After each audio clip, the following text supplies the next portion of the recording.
tell her. You, that's your grandmother. Oh, all right. Grandmummy. Yes, darling, what is it? Megan has something. I don't have. Megan and myself have something to tell you. Well, get on with it. We want to leave the monarchy. What? But why would you want to leave all of this, darling? Well, Grandmummy, you wouldn't understand. Philip, come on! No! Grandmummy! Philip! Go ahead and take care of her. Go ahead. Help her connect the dots.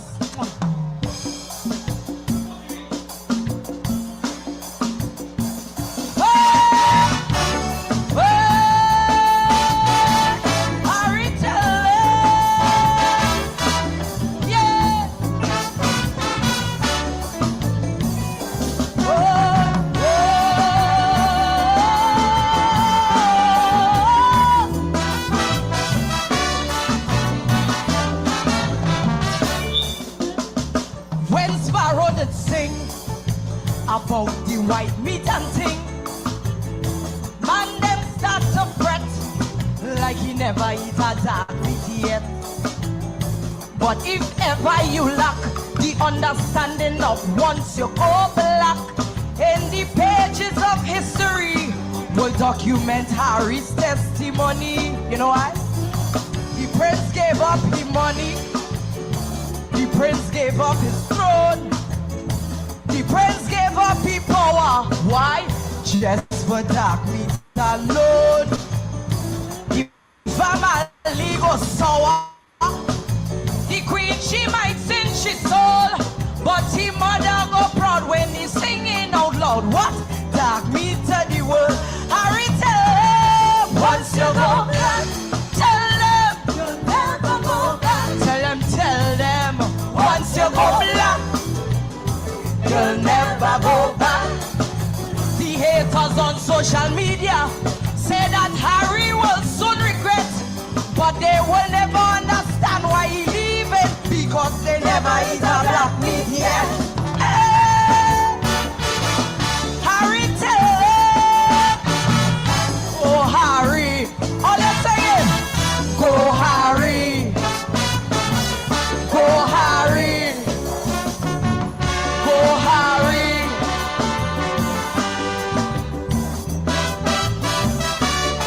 But she easy. Harry messed with the pride when he introduced his bride. The queen, she wasn't happy. She was like, what nonsense is this, Harry? It was a big joke. Harry near make the woman catch a stroke when he proclaimed, yes I do, to a woman of a darker hue. So with that, the prince gave up his money, and then he kicked away his throne. He tell him he ain't want no power. Why? Just for dark meat alone. The family always sour. The queen, she might sing she soul, but the mother go proud when he singing out loud. Melanin to the world. Harry, tell him once you go black, never, you'll never go back. Never. Once you go black, never, you'll never go back. The queen say, Harry, my grandson, you was always happy with the rules that we set, but she can't feel what Harry is feeling because she never eat a black meat yet. Hey! Harry, tell him, everybody sing, go Harry. What? Go Harry. Louder. Go Harry.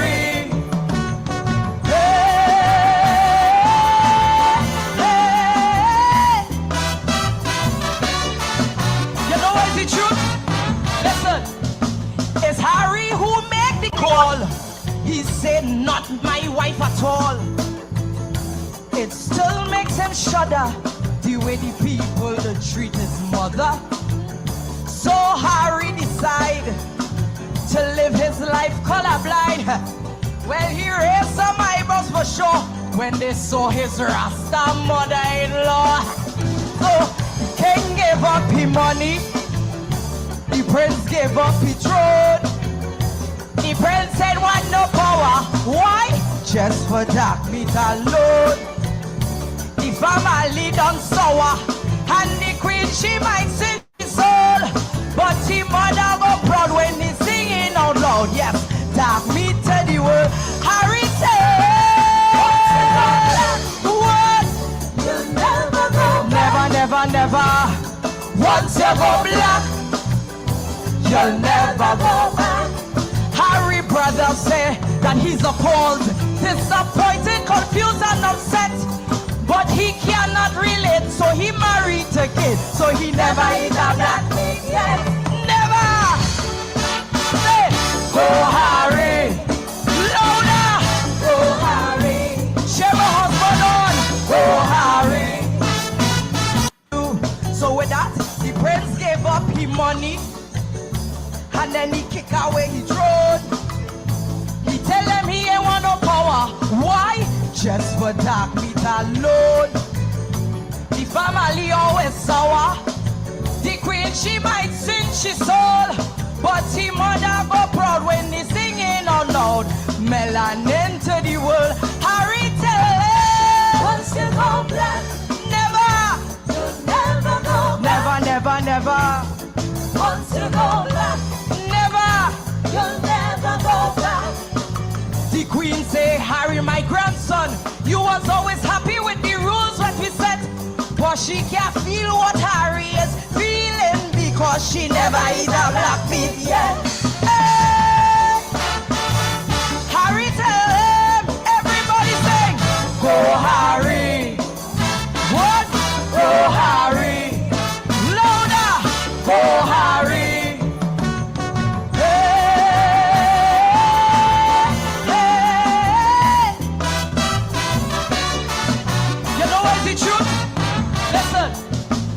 Harry who made call.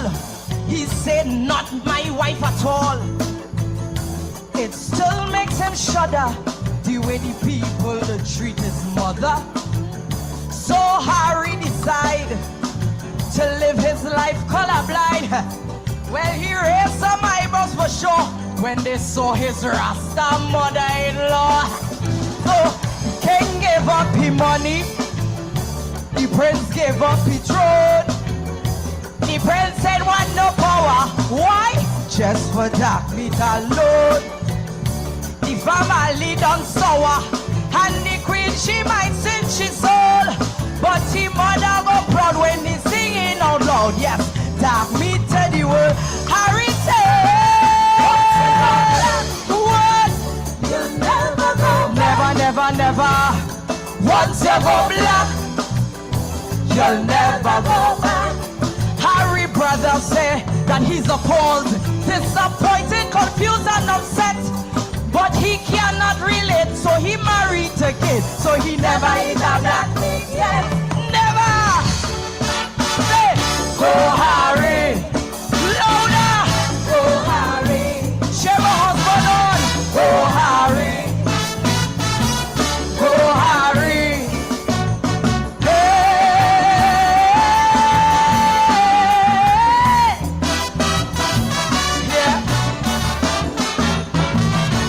Inside the short time in the palace, he enduring all the malice. Some men want to say it, but half of them who complaining was racist.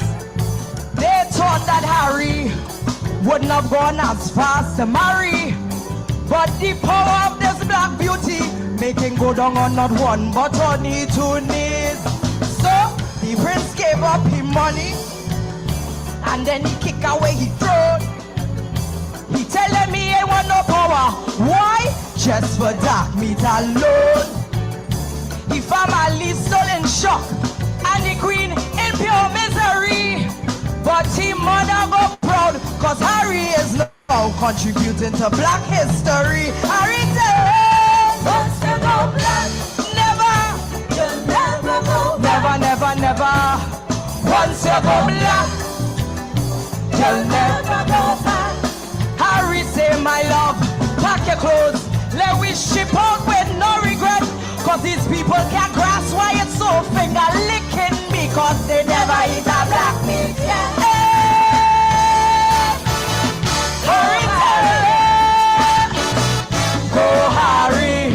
What we tell? Go Harry. Go Harry. Love all you.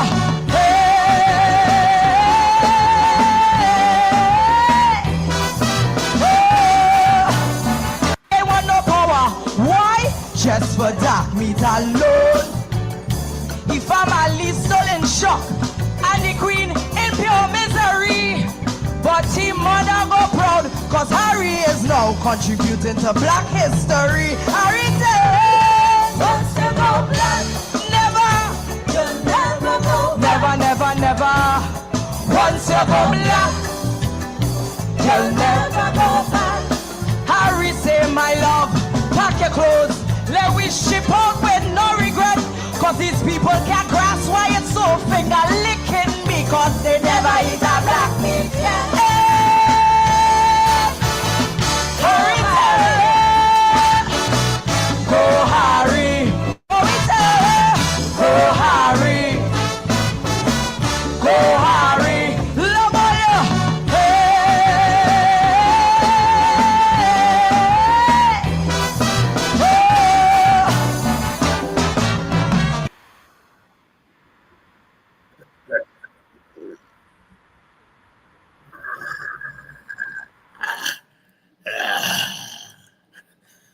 David Hines, why you're so worthless? Tomorrow, Jack, you're going to say, and David Hines last night was racist. He play a calypso name. Once you go black, you never go back. It's the racism.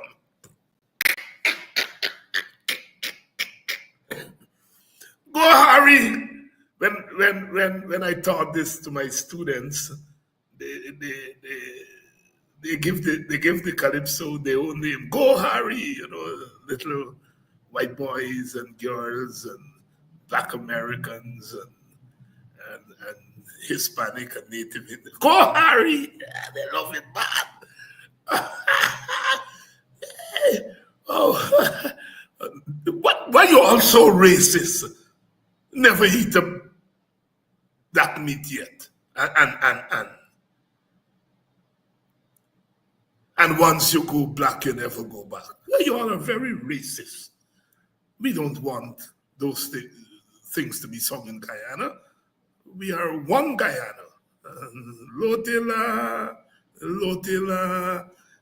That is acceptable in one Guyana. You eat a black meat yet. But you see, we just do the whole work, you know. The whole work. When you go to a black spiritual walk, black spiritual walk, you get about the Our Nation walk.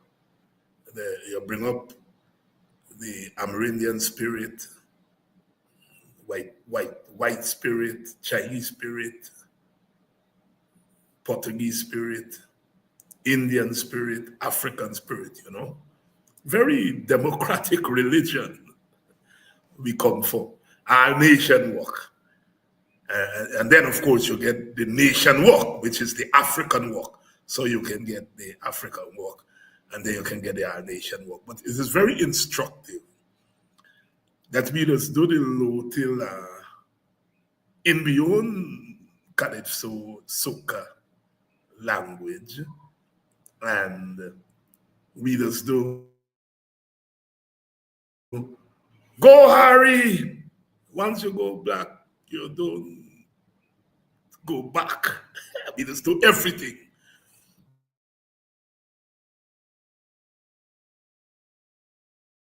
That is the real. That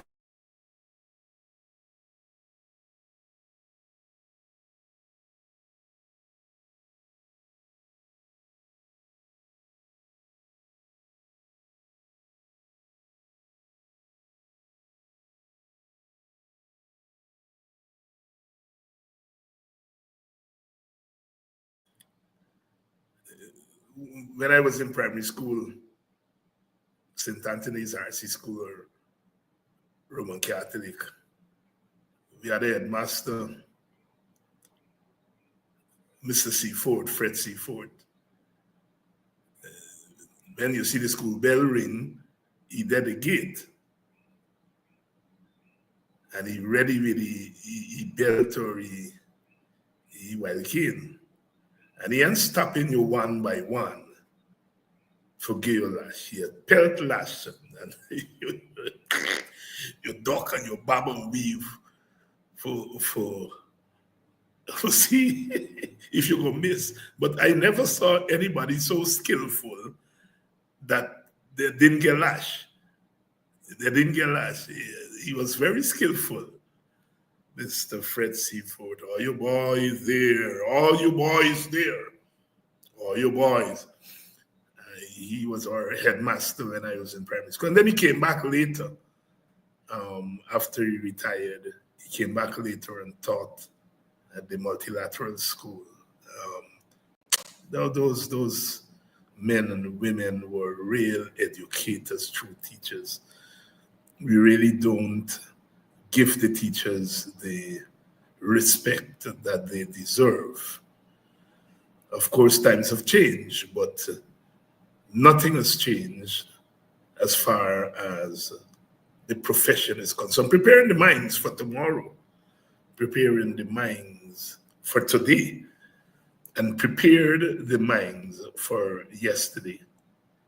Terry Ann Lyons, the daughter of Super Blue. In the old days, we call him Blue Boy.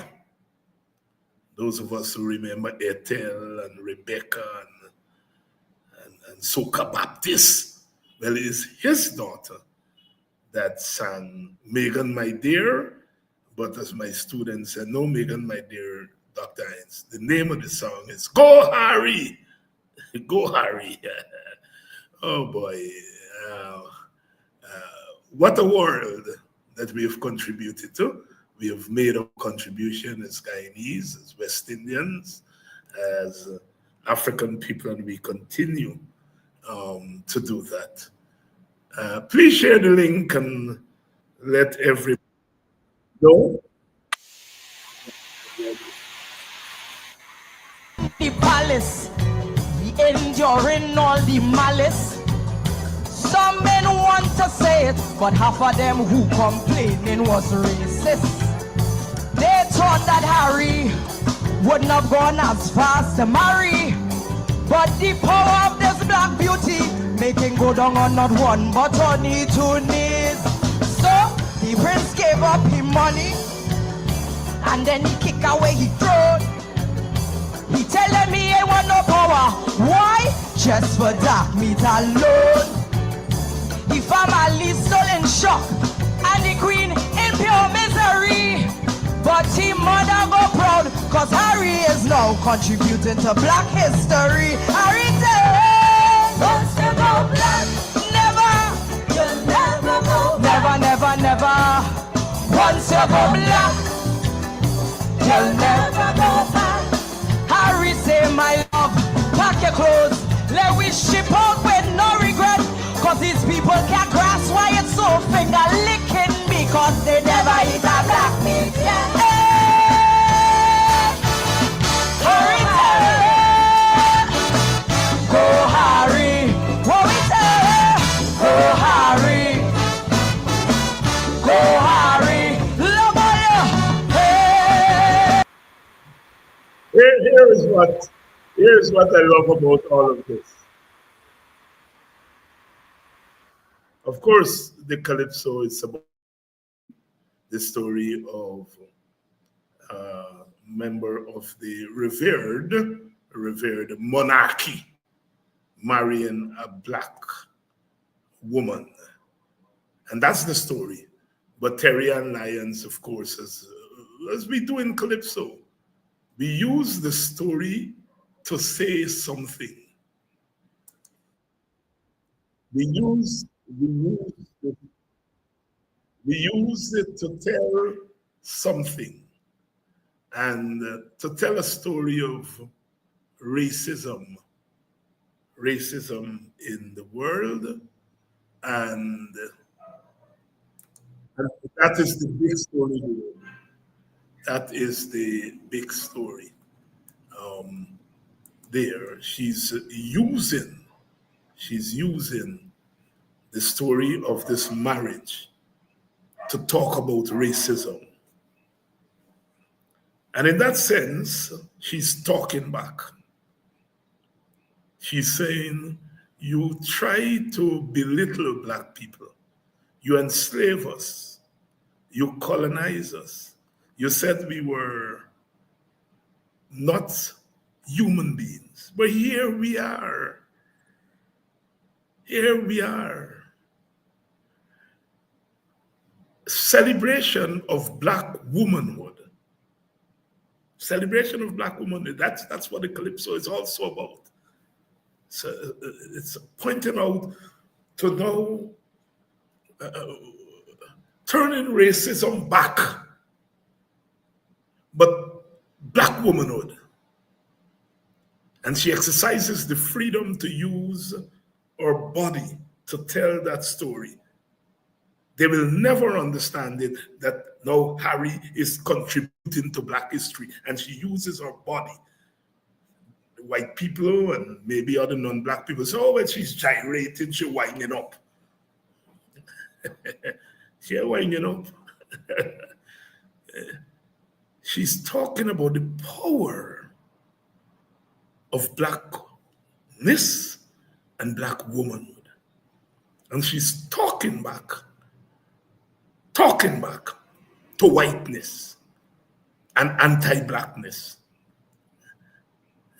and saying, we are beautiful too. We are beautiful too. We are beautiful physically. We are beautiful intellectually. And as we do in Calypso, we use an incident to talk about the larger story. Harry is contributing to Black history. If there were not Blackness, there wouldn't be whiteness. And if there were not whiteness, there wouldn't be Blackness. People ask all the time, why can't we get rid of race? What I mean is, why can Black people shut up? But every time we sing a Calypso like that, we are reminding the world of the great atrocity that they have committed, and to remind them not to do it again. Good evening, my brother Keith Beresford, who is more of a connoisseur and is more of a student of the music than I will ever dream of being. But I enjoy this, as you all can imagine. I enjoy poking my finger back in their eyes. Our Indian brothers and sisters are not our historical enemies, meaning Africans and Indians are not historical enemies. They never enslaved each other. Blacks and whites are historical enemies in the sense that whites enslaved Black people, and Black people have something to tell them. Always have something to remind them. Always have something to educate them. Whether that education comes through marriage or it comes through engagement in a schoolroom, we have something to tell the world. And every time you look at us, whether on a stage, on a cricket field, on a basketball court, we are telling that story, and we're reminding the world never to allow it to happen again. Every time we come like this and we talk like this, we are reminding our Indo-Guyanese leaders, we are reminding our Indo-Guyanese leaders, do not parrot anti-Black racism. And the fact that they want me to be gone, want us to be gone, says that they are comfortable creating a modern version of anti-black racism in this country, Guyana. They should be glad that I come here every night and others, and we use the time to educate our young blacks about their glorious history. They should be glad. Why would you not want your sisters and your brothers to know their glorious history? They should be glad. They should be giving us medals. But instead, they're calling us racist. Why do you not want Africans to know their history here, there, before, now, and tomorrow? Why? What's your plan? What's your plan?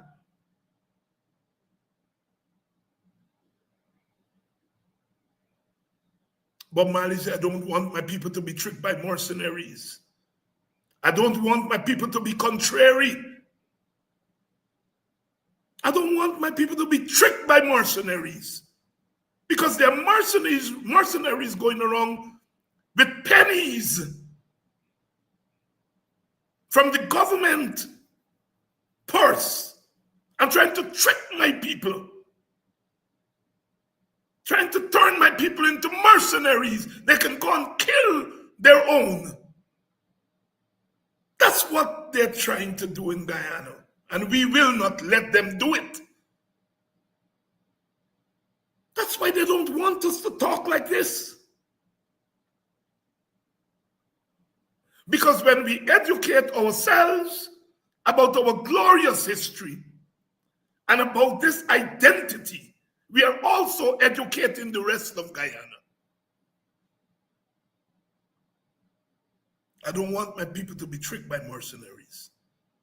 You may not like my style. Maybe I'm too much in your face. And I have to be in your face. But you ought to be glad. I have nothing against our Indo-Guyanese brothers going into their mosques and their mandirs and their holy places and learning their history, identifying with their Indianness. I think it enriches Guyana. Leave me to do the same.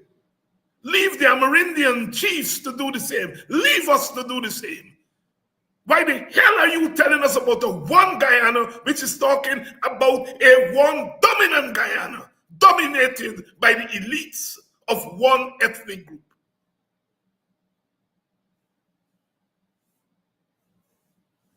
Good evening to you and welcome to Politics 101. They're going to continue to hear from me because I'm not going anywhere.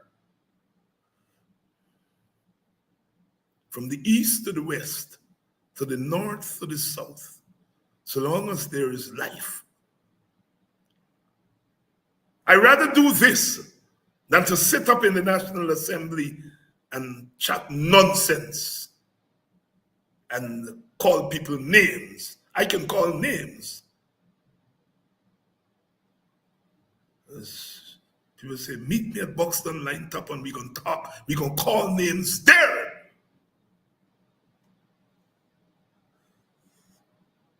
Because my neighbor Stringberry there.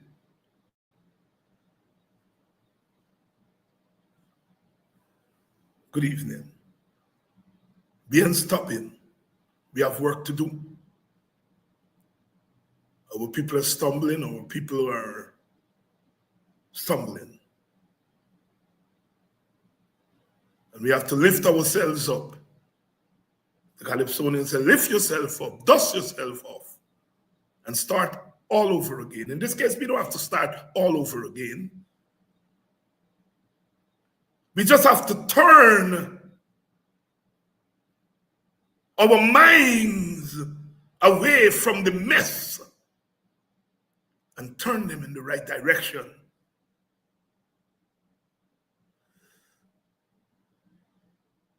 The demons The anti-black demons, anti-African demons are abroad everywhere.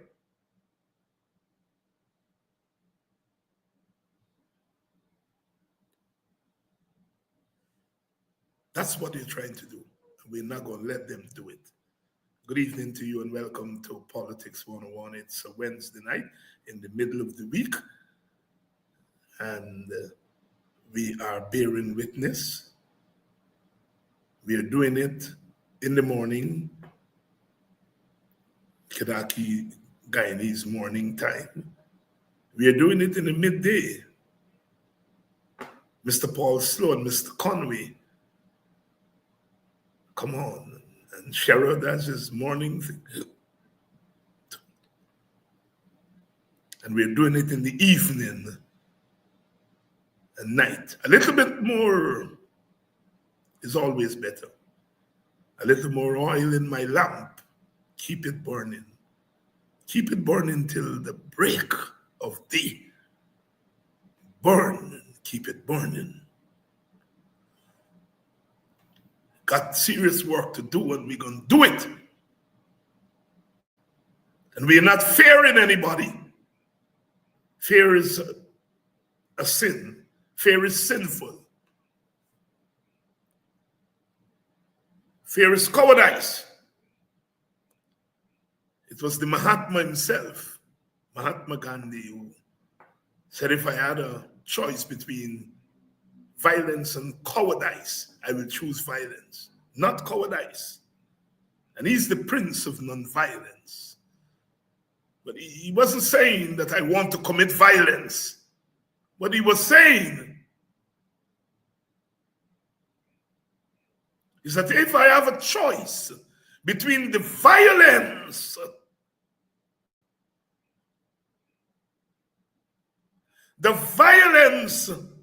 cowardice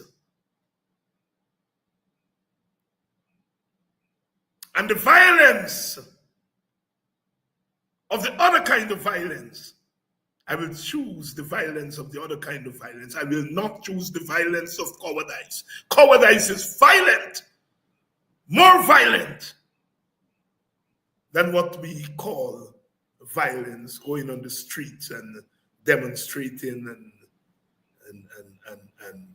sometimes people get out hand and break a few glasses of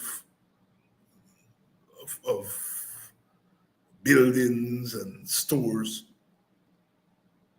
And Gandhi is saying, if I have to choose that kind of violence or cowardice, I'm going to choose going on the streets at the risk of breaking up a few roads. I rather that than cowardice.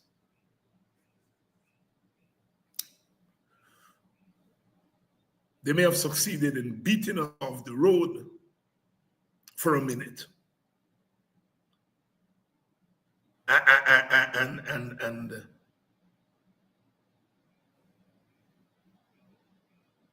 And choosing the violence of cowardice. And cowardice can be inflicted by others, and it can also be self-inflicted. And I rather suspect our people are victims of a combination of the two. A people who live in a state of cowardice are an unfree people. Freedom is God-given.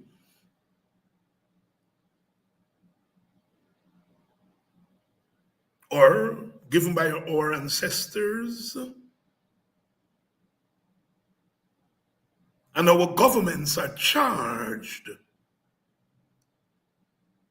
with ensuring that that freedom is equitably distributed, the public good. Of course, there's no such thing as ultimate freedom. If we were to have ultimate freedom, then the world would be in chaos. So freedom itself is relative, but it's sacred.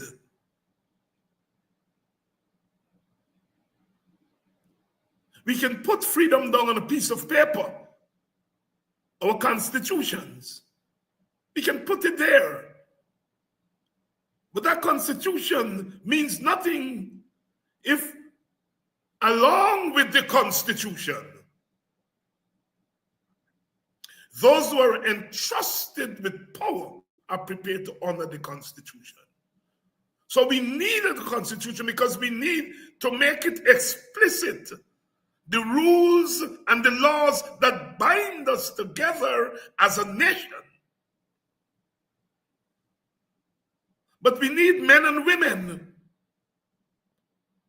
who take a gaze and a conscience to that piece of paper.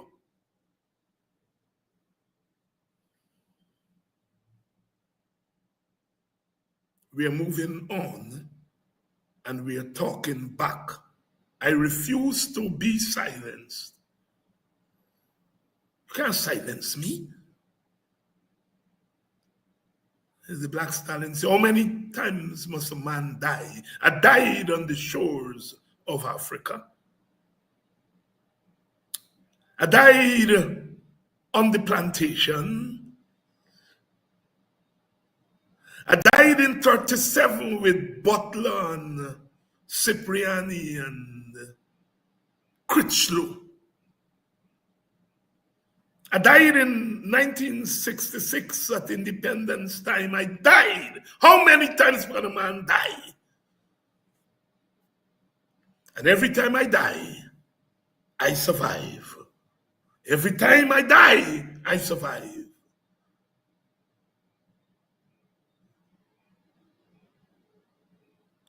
We are not African people, poor people. We are not surrendering. We ought not to surrender. We're not surrendering.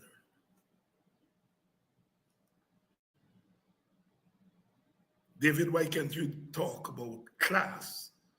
Some of my Marxist friends tell me, and I sympathize with them because they're talking about a colorblind Marxism. My Marxism is a black Marxism, is a Caribbean Marxism.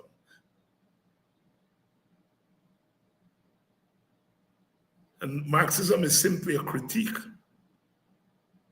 a body of work that critique the so-called market capitalism.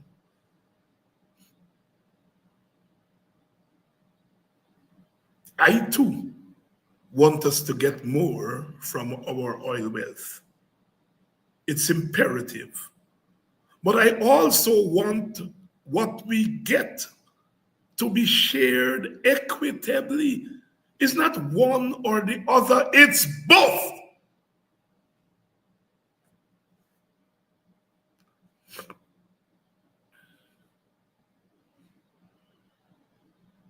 Exxon is taking too much, but the Guyanese government is stealing too much for itself and its friends. Let's talk about that.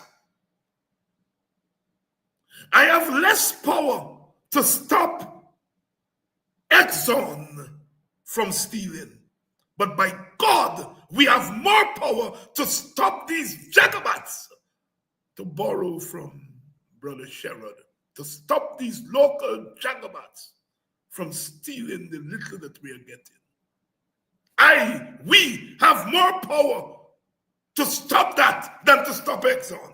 I ain't saying that we have any rights in Exxon, but if we can stop these scoundrels from stealing, pocketing the little that we get, we are going to be in a better position to fight Exxon.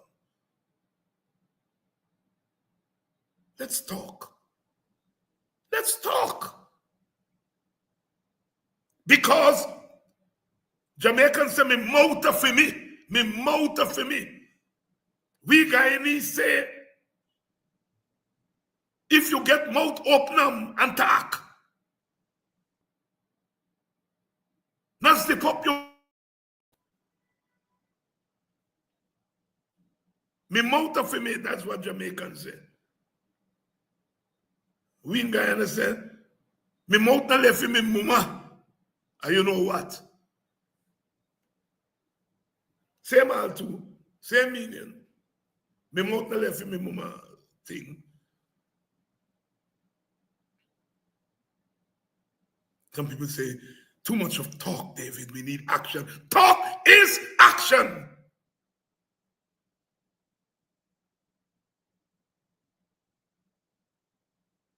Cut this nonsense.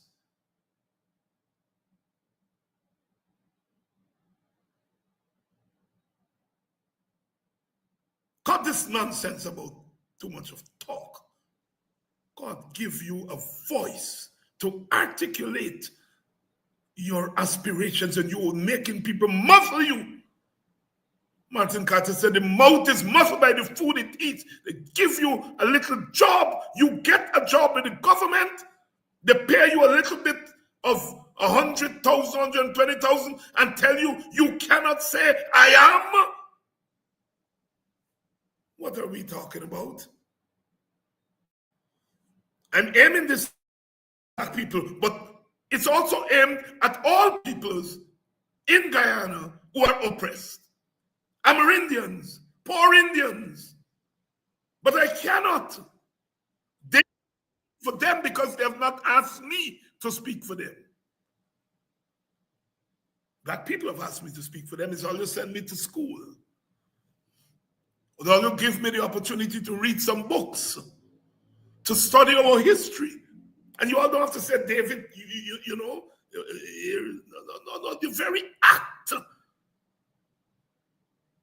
very act of empowering those of us, like myself, is giving us the right to speak for us.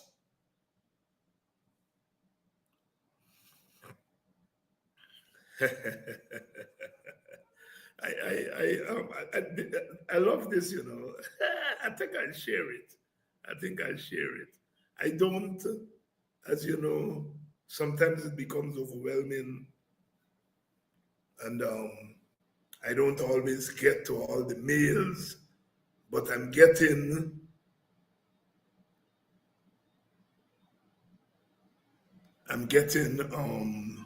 some help these days. So this one tickled me today. Good day, sir. I hope you are well. Just messaging to inform you that you are causing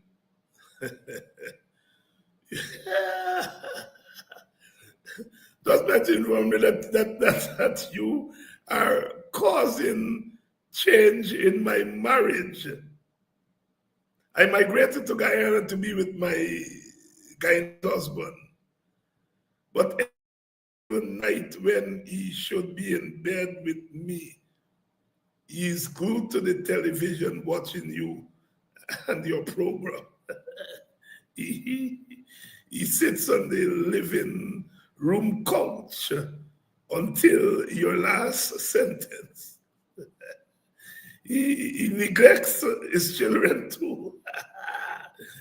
It's like he's in some sort of a trance, and the person went on. You know, and it is true. You know, women do come up to me and say that times at Semukaka can't get my husband to pay attention to anything else. And then husbands who say, I can't get my wife to pay attention to cooking the dinner. The lady said, well, she cooks the dinner and the man ain't paying attention to she dinner, and the man said, the lady can't cook the dinner. I know they got worked out. But it's a fidelity. It's a fidelity to the task at hand. The task at hand. And we are doing it, always doing it. Always doing it. And we are going to continue to work for our liberation.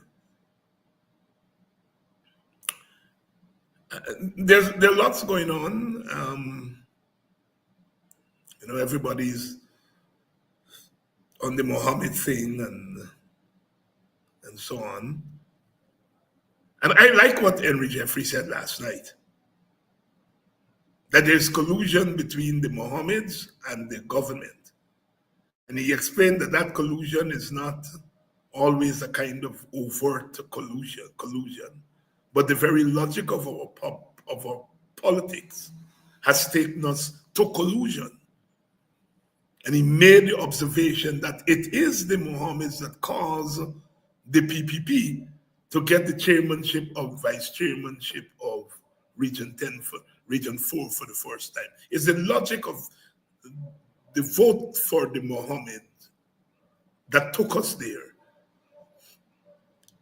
A lot of those people who voted for the Mohammeds, I believe them when they said they voted for change. But the change in the leadership of Region 4 from PNC/APNU to PPP, I'm sure that they vote for that. Let me go over it again, right? People said they vote for change, and I believe them. I believe that people had a problem election time. People had a problem with the APNU. Some of our people clearly had a problem.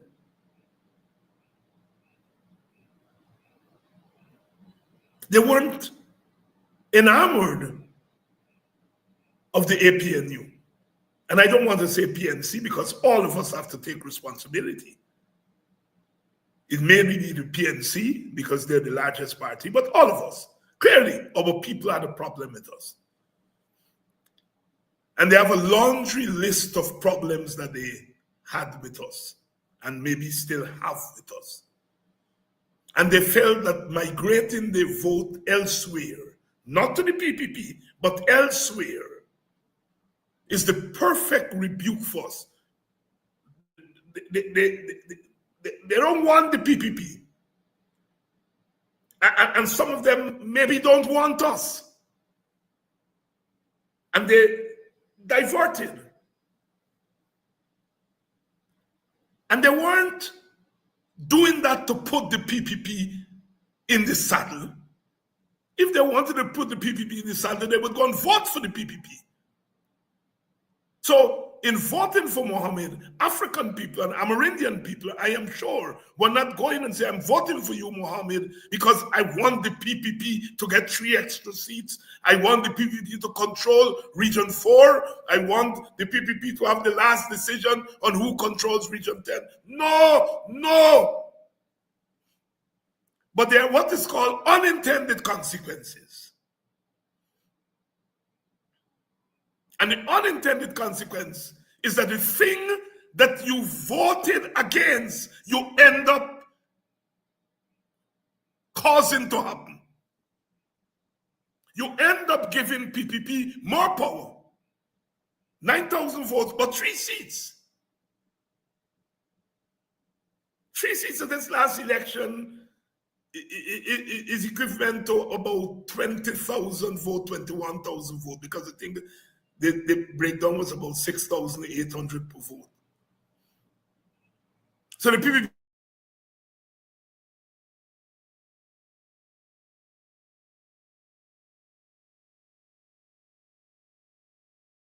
more votes than the last. And that happened because people stayed home and they voted elsewhere. So unintended consequences. The thing that you voted against or you thought you were voting against, you end up empowering that thing in your stronghold, where you are numerically more than others. You end up giving control of it at the regional level, total control of it, to the party you didn't want. And in another stronghold in Region 10, you end up giving that party the power to decide who will control that region. Unintended consequences. And I'm not pointing fingers at the voters. I think our Indian Guyanese brothers and sisters worked it out in a larger, holistic way. A lot of Indians are not satisfied with the PPP.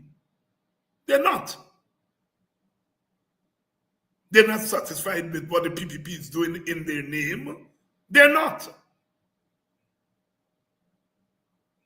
But they've reasoned that to protect their political interests, in order to protect their political interests in a country of hyper political contestation, to protect their ethnic interests in a country of hyper ethnic contestation,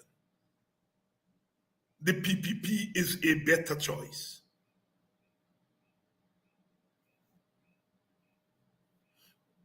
Half of African Guyanese voters didn't reason like that. Half of them didn't reason like that. Had they reasoned like that, we may have ended up with a different configuration. What we have done is that we have created, by the vote, we have created two African centers of quote-unquote power.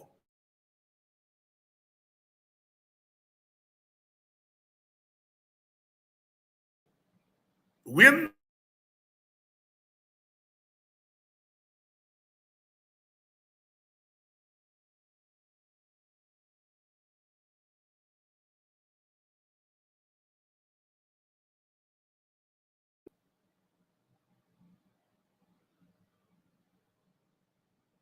we have no power to decide who's opposition leader.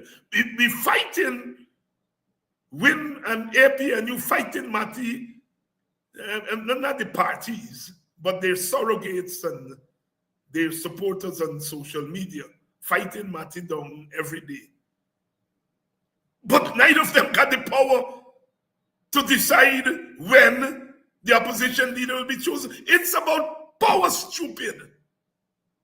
And whatever you do with the vote in a place where power is contested along class lines, racial lines, political lines, you gotta be smart.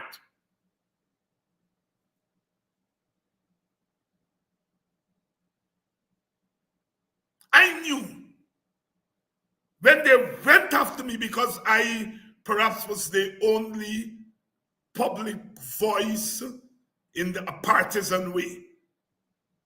There were others like myself, my colleagues in the WPA and so on. And we were saying to African people, don't split your vote. Don't split your vote. We were urging the APNU, concentrate on your base. Because we worked it out. I was clear in my mind that Indo-Guyanese sisters and brothers were going nowhere, nowhere, nowhere. And not because I'm a political genius, but I'm an observer of political sociology. They were going nowhere. I knew that. And so in that circumstance, I had to say to Black people, you all don't go anywhere either. But there were other Black leaders, publicly and privately, saying to Black people, go somewhere else. Wrong politics. Wrong politics. It must be recorded when I said, look after your base. They cost me from Ravi Deva, all of them. Oh, the PNC stupid. They're not going in the Indian community. They're not going in this community. They're not going and begging Indians for their votes. Nonsense.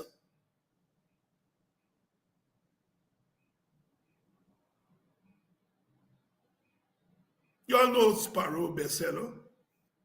Why do I keep fooling myself? And I know that you love someone else.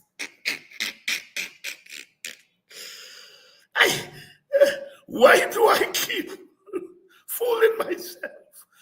The Sparrow bestseller, it had to be because he said something profound. Why do I keep fooling myself when I know that you love someone else? Only a fool breaks his own heart. Tomorrow they're going to say David Hinds called black people fool. He's insulting his own people.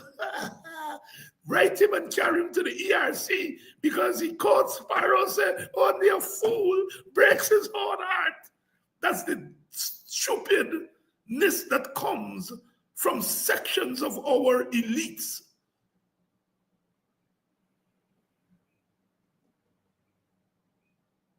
Oh, how much I would love for Indians and Africans to sit at the table,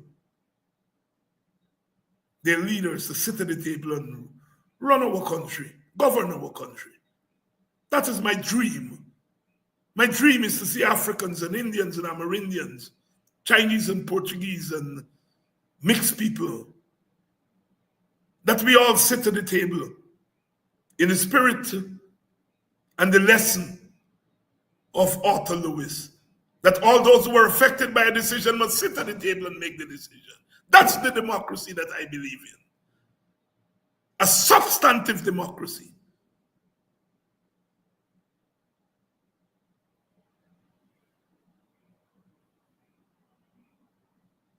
I love that. But when you coerce me to come and vote for you so that you can represent me, no, you're talking nonsense. Because if I want you to represent me, I will vote directly for you. You won't have to come to me and coerce me to do it. So it was a reading of the politics that caused us, the Working People's Alliance, to publicly say to African people, consolidate your vote one place, because your sisters and brothers on the other side are doing exactly that. And only a fool breaks his own heart. And it was quite a shame to see some of our leaders, I love them, towards the end of the campaign, actually saying to black people, split your vote. And I am now learning that many of them were doing it behind the scenes. And here we are today, and they have gone on with their lives, and our people on a daily basis have to deal with the consequence of that action. Wait, Dorothy, wait.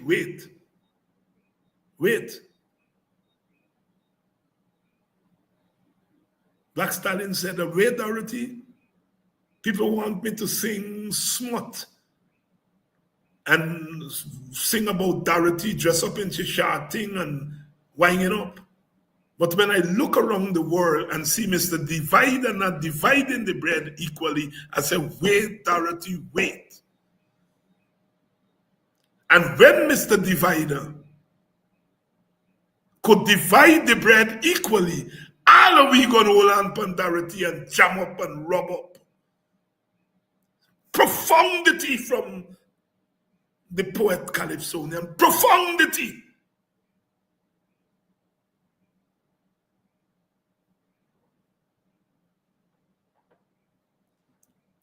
Yes, you have to rebuke your leaders when they get out of hand. Who else? Who better? Because I spend time rebuking them. Sometimes I may have over-rebuked them. And if that charge is made of me, as it is sometimes by some black people, that when the coalition was in office, that I was too harsh on them.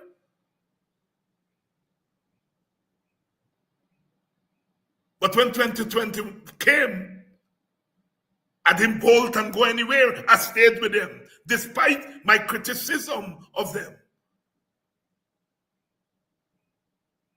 And although I didn't like the fact that the official opposition did not utilize street politics between 2015 and 2020, did not utilize it more, I didn't bolt and go anywhere. I stayed with them. I vex, but I'm staying. I ain't going nowhere. I ain't telling people to split their votes.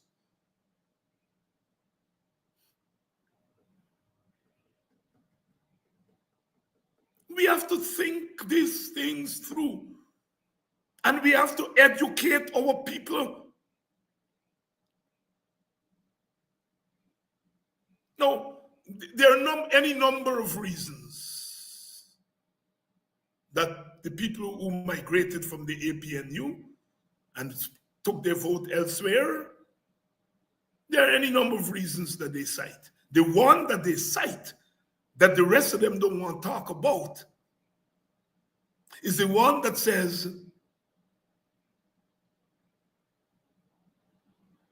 the Granger government didn't do anything for black people. They said the Granger government didn't do much for its supporters. That's how the leaders put it. The supporters are mostly black men and women and children. Now, black people tell me that every day. They don't mince it and say they didn't do nothing for their supporters. They know they're talking to me and they said that time they did not do for black people.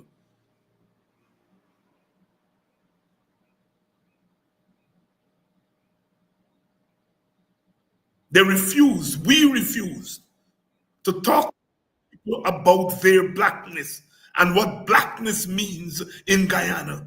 And so some of our young people, they know that they're oppressors, black people. Don't get it twisted now. They would like to tell you that black people don't get no racial bone in them, and young black people now are dancing to Indian song and going out with little Indian boys and girls. They're hanging out to the same place and so on.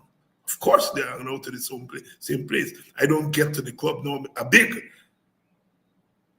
But when the black people and the Indian young people, they go out to the club, is who spending the big money on the big Hennessy and the big this, and you look at them little Indian boys and girls.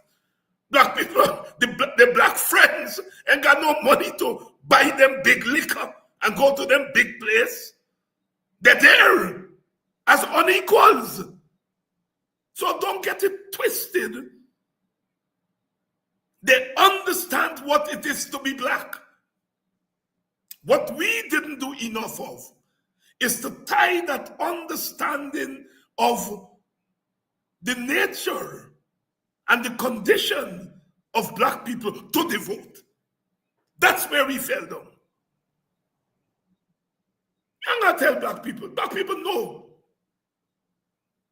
They know they're getting $3 million contract and the other man with the iMac and so on getting 300 million. They know that. They live it every day. They know when they go out and sport with their little friends. They ain't got no big money for spending. It's their friend to spend. The Indian friends and Portuguese friends and Redskin people friend and so on to spend the big money to buy the big liquor. They know that. You're not tell them that. They know what it is to be black in Guyana. What we didn't do was to link that knowledge of their blackness to the vote. And that is our task. I hear people talk about you got to rebuild the party, you got this, you got that. So God bless them. I think you still have to do some of that. But the major thing we have to do is what they say I am doing, which is to preach black victimhood. And I'm going to continue to preach it. So long as black people are victims, I'm going to continue to preach black victimhood. Where we fell short as a collective is that we did not link that victimhood to the vote. To the vote.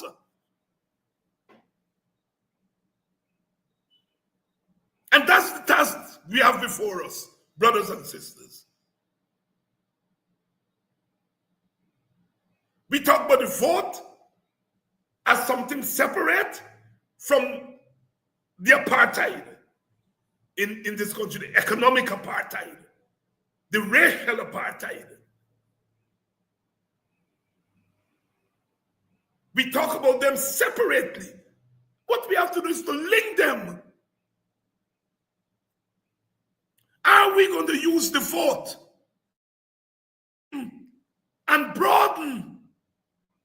our oppression, or are we going to use the vote to rid ourselves of our oppression? That's what we're talking about. If the vote is what we're going to use, if we're not going to go on the road and we're not going to protest, and we say we link big time of vote, well, let me link the vote to race. Because we are oppressed as a race.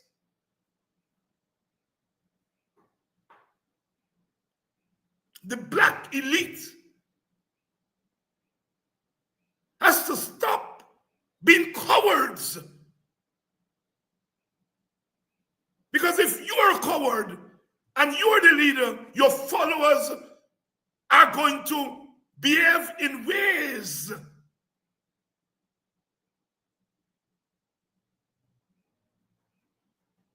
that give the impression that they're cowards. It's not rocket science. It is not rocket science. You watch. Other people are telling their people to vote race and telling you don't vote race. Because they feel, as Jennifer Ali said, that we brain small. And then we act in ways that allow them after to say, we brain small. We brain as small, we brain as big as anybody else brain. We're just making ourselves a fool. That's what we're doing as a people. Some of us, not all of us.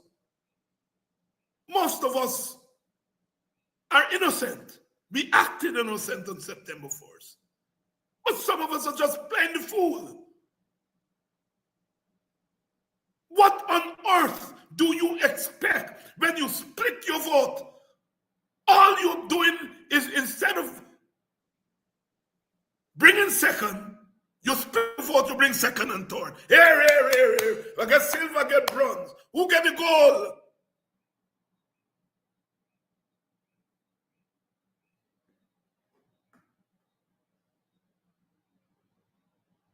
I'm about to say some of you are going to vex with me, but you all should not be vexed with me because I'm talking the truth.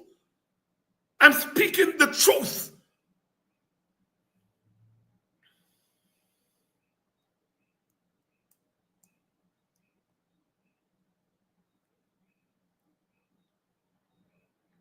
We are beginning to see what real life is.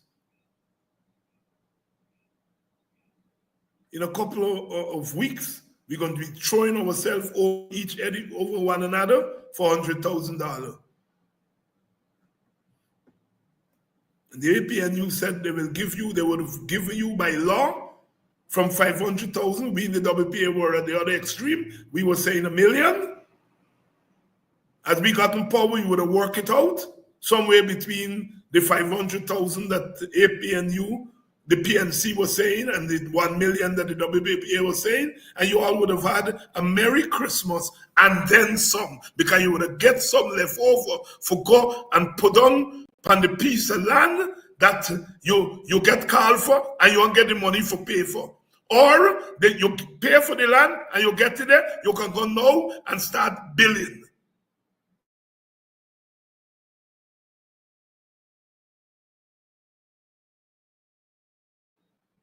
But no, change. So we're going to be crawling all over each other for the $100,000. Indian people are going to be crawling over one another. They're going to get the $100,000.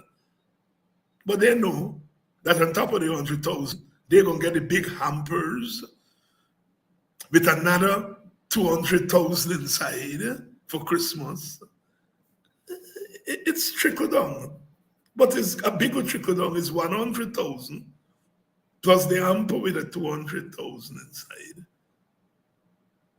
And then another 100,000 from the businessman. So our Indian brethren may be taking home a 300, 400,000. We Africans will be beating each other, crawling for 100,000.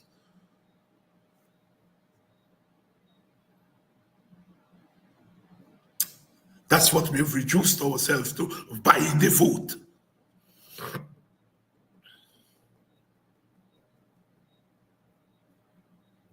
don't care what you tell me. I am saying that the outcome of your electoral choice, because when you vote as an individual, unless the election comes down to one vote that make a difference between the winner and the loser, your individual vote is effective when it is joined with other votes. It is the individual vote that become part of a collective vote that determines change. So don't tell me about your right and your this right and so on.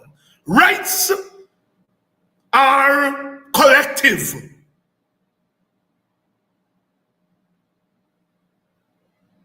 Your right. Oh, my right is my right. And people right, and David Hinds want to deny people their right. Yes, I want to deny people the right from being fools. As Dr.David says, stupid. You have a right to be many things, but not to be fools. Your foreparents didn't come out of slavery and beat slavery so that we can be foolish today.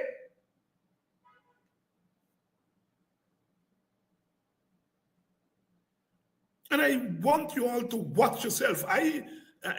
People have been pointing out to me that the people who are standing up for Muhammad because they feel that Muhammad is being bullied and they're in front of the court and so on is mostly black people. I hope when a black man is being bullied, you all come out and support them the same goddamn way. I hope so. I have no problem with you all defending Muhammad and coming out and protesting for him. Because if you all feel that he's being taken advantage of, that's your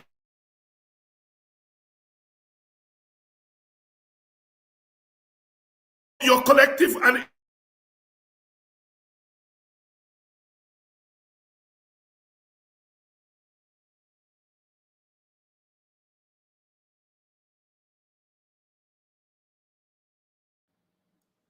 watch yourself, black sister. I ain't vexed with you for going and protest for that which is wrong and that which you feel is wrong. I hail you for that. I salute you for standing up, going on the road, risking your lives to protect and protest. Advantage taken on an Indian brother. I salute you for that. But you have not done the same thing when your black leaders were all in chains. And these weren't black leaders who were accused of smuggling gold and smuggling. They were accused of standing up for you. I hope you change your ways, black brother, black sister.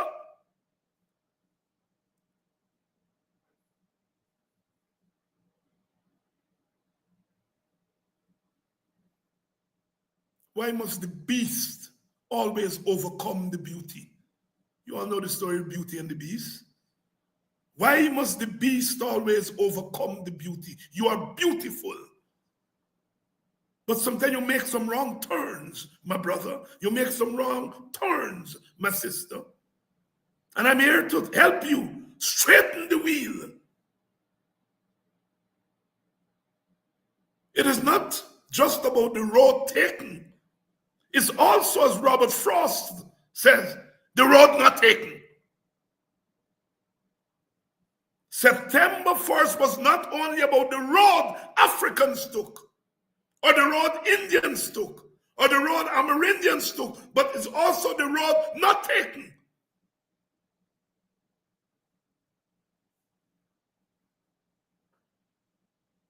Our Indian comrades made a decision based on the collective Indian interest. And they didn't have to watch what a brother put in on the ballot paper to make that decision. They made that decision because of a consciousness of who they are and their condition. Their leaders were not afraid to link their ethnicity to the vote.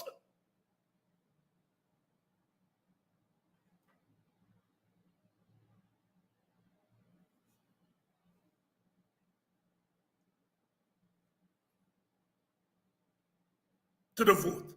It's harvest time. It's harvest time. The churches are having harvest. It's harvest time. It's a time for reaping. But if you don't sow, you cannot reap. Or if you sow seeds of your own underdevelopment, at harvest time, you're going to reap underdevelopment. Power concedes nothing without a demand. Power concedes nothing without a demand. If you sit and wait and don't do nothing, don't do anything, to deal with your condition, all you will end up doing is reproduce the condition.